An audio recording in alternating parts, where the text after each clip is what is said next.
राजस्थान प्रांत की भक्ति, शक्ति, वीरता और बलिदान के लिए प्रसिद्ध मेवाड़ का ये सुप्रसिद्ध कृष्ण धाम श्री सांवरिया जी का मंदिर चित्तौड़गढ़ जिले के पंचायत वेदसर के मडफिया गांव में स्थित है। यहाँ साल भर देश के कोने कोने से भक्तजन दर्शन के लिए आते हैं। किंवदंतियों के अनुसार मीराबाई इसी मुरलीधर की पूजा करती थी। आइए जानते हैं मंदिर का इतिहास और कुछ चमत्कारी किस्से। पर इससे पहले हमारे चैनल को सब्सक्राइब करें और कमेंट में जय श्री कृष्णा अवश्य लिखें। भगवान श्री सांवरिया जी की इस चमत्कारी मूर्ति के इतिहास और तथ्यों और जन्म की स्तुति के अनुसार मेवाड़ के राजा राणा संग्राम सिंह की बाबुर से लंबे युद्ध के बाद सम्मत 1854 में मृत्यु हो गई। मीरा के पति भी विवाह के 7-8 साल बाद ही जीवित रहे। उनके माता पिता का भी निधन हो गया और मीरा अकेली रह गई। उसी समय साधु संतों का एक दल देश के विभिन्न भागों में भ्रमण करता हुआ मेवाड़ में आ पहुंचा। इन साधु संतों के पास गिरधर गोपाल सांवरिया जी की 4 मूर्तियां थी। जमात द्वारा इस मूर्तियों की विधि विधान के अनुसार पूजा की जाती और भजन कीर्तन होते, जिसमें बड़ी संख्या में भगत जन भाग लेते। चित्तौड़गढ़ के पास बेड नदी के तट पर एक हरे भरे स्थान पर श्री सांवरिया जी के 4 मूर्तियों के साथ इस जमात के आवागमन और पड़ाव पर आसपास के क्षेत्र के असंख्य भगत उनके दर्शन के लिए उमड़ पड़े और भजन कीर्तन करने लगे। संयोग से मती सती मीरा को भी इसी संगत में भक्ति का अवसर मिला। सांवरिया जी के 4 मूर्तियों में से एक ने मीरा का मन मोह लिया। मीरा इस मनमोहक सांवरिया जी की मूर्ति को निहारती रहती थी, बीणा बजाती, नाचती, भजन गाती और चलते चलते। जबकि एक अन्य मान्यता के अनुसार ये द्वारका गुजरात चली गई। वह भक्ति रस की धारा में बहते हुए भगवान द्वारकाधीश में लीन हो गई।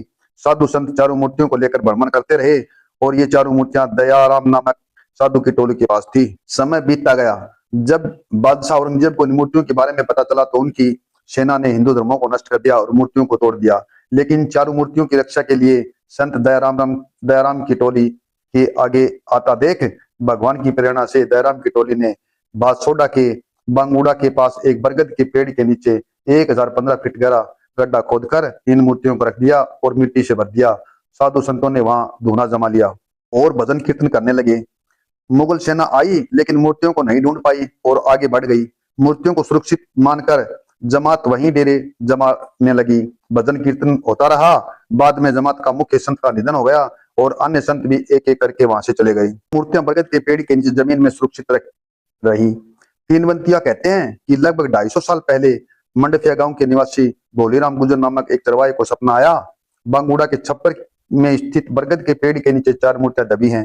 भगवान की प्रेरणा के अनुसार भोलीराम गुजर ने मांडफिया गांव के लोगों को बताया।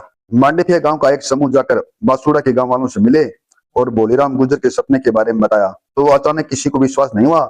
लेकिन फिर दोनों गांव के लोगों ने मिलकर भोलीराम के बताए हुए स्थान पर पहुंच गए और उसी समय गांव बासुड़ा के लोगों को भी सूचना मिली और वो भी वहां पहुंच गए।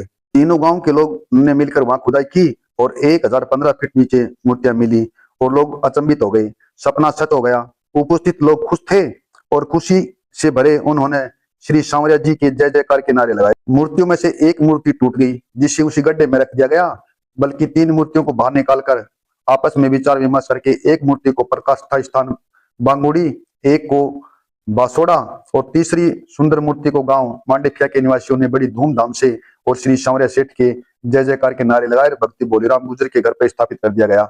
मांडफिया गांव में भोलीराम के घर पर मूर्ति स्थायी रूप से रख दी गई जिसने भक्त मीरा का मन मोह लिया था, जिसे देखकर वह आनंदित होकर नाचती थी, भजन गाती थी। 16वीं शताब्दी का भक्त मीरा को मोहित करने वाला सांवरिया जी की इस मूर्ति की चमत्कार और गाथा धीरे धीरे फैल गई। देखते ही देखते भक्तों की संख्या बढ़ती गई। लोगों ने इस चमत्कारी मूर्ति को स्वीकार किया। दिन ब दिन श्री प्रभु सांवरिया जी के दर्शनार्थियों की संख्या बढ़ती गई। बढ़ती हुई भक्तों की संख्या को देखकर गांव के लोगों ने मूर्ति को भक्त भोलीराम के घर से हटाकर एक कुएं के पास कच्चा मंदिर बनाकर उसमें शुभ मुहूर्त के साथ स्थापित कर दिया गया। मंदिर की आय और कार्य के विस्तार को देखते हुए 1956 में श्री सांवरिया मंदिर प्रबंधक समिति का गठन किया गया। गांव मांडफिया और आसपास के 16 गांव के लोगों को लेकर 65 सदस्यों का एक ट्रस्ट बनाया गया। ट्रस्ट के गठन के साथ ही मंदिर की आय में भारी वृद्धि होने लगी। भक्तों की संख्या में की वृद्धि को देखते हुए 1961 और 62 में कच्चे मंदिर के स्थान पर एक पक्के मंदिर का निर्माण कराया गया और 1980 में मंदिर में कांच का बहुत ही सुदर्शन और भावपूर्ण कार्य किया गया। मंदिर के कार्य और आय को देखते हुए राजस्थान सरकार ने 3 दिसंबर 1981 को मंदिर का अधिग्रहण कर लिया और बोर्ड की स्थापना सांवरिया जी के नाम पर ही की गई। भक्तों की भीड़ को देखते हुए मंदिर का प्रांगण छोटा होने लगा और मंदिर बोर्ड के सहयोग व उदयपुर नगर निगम बोर्ड के सहयोग से गुजरात के अक्षरधाम मंदिर की तर्ज पर एक भव्य मंदिर का 2000 में निर्माण शुरू किया गया। श्री सांवरिया जी के मंदिर में विभिन्न धार्मिक उत्सवों का आयोजन किया जाता है। मुख्य रूप से जन्माष्टमी के जुलूस, एकादशी 3 दिवसीय मेला, दीपावली, अन्नकूट देवउठनी 11, एकादशी, निर्जला एकादशी, शरद पूर्णिमा, बसंत पंचमी आदि को लंगर लगाया जाता है और हर अमावस्या को प्रसाद वितरण किया जाता है। सेठ सांवरिया जी के मंदिर से प्राप्त आय को केवल मंदिर पर ही नहीं बल्कि जल कल्याण के कार्यों पर भी खर्च किया जाता है, जैसे पेयजल, रोशनी, मंदिर संपर्क मार्ग, स्कूल आदि।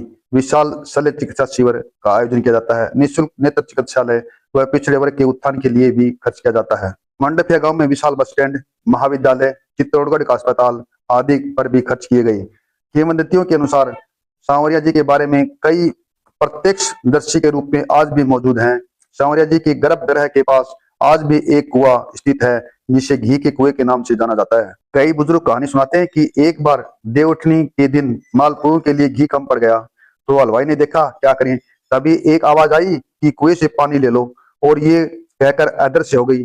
पानी लिया और जैसे ही कढ़ाई में डाला तो घी बन गया। तभी से इस कुएं का नाम घी वाला कुआं रखा गया। तो 92 में माननीय मुख्यमंत्री भैरों सिंह शेखावत अपने दौरे से यहाँ आए और उन्होंने दर्शन की पेशकश की। आनंद फानन में पुजारी को बुलाया गया, मंदिर के ताले तोड़ने का प्रयास किया गया, लेकिन गर्भगृह का ताला नहीं खुला और जैसे ही 2 बजे ताला उसी चाबी से खुल गया। दर्शन अभ्यर्थियों ने श्री सांवरिया जी के नारे लगाए। सीएम साहब ने दर्शन किए और अपनी यात्रा पर चले गए। इस चमत्कार से सीएम साहब भी चकित रह गए, क्योंकि मंदिर 12 से 2 बजे तक बंद रहता है, इसलिए ताले ना खुले और ना टूटे। सांवरिया सेठ अपने भक्तों की मनोकामनाएं पूरी करते हैं, अपने चमत्कारों से अपने भक्तों में विश्वास पैदा करते हैं। श्री सांवरिया जी का भंडारा ऐसा अनोखा है जिसमें जितना खर्च होता है उससे ज्यादा धन इकट्ठा होता है। ये थी श्री सांवरिया सेठ की एक छोटी सी वीडियो। अगर अच्छी लगी हो तो please like, subscribe and share करें और कमेंट में जय श्री सांवरिया अवश्य लिखें। जय श्री सांवरिया सेठ, जय श्री कृष्णा।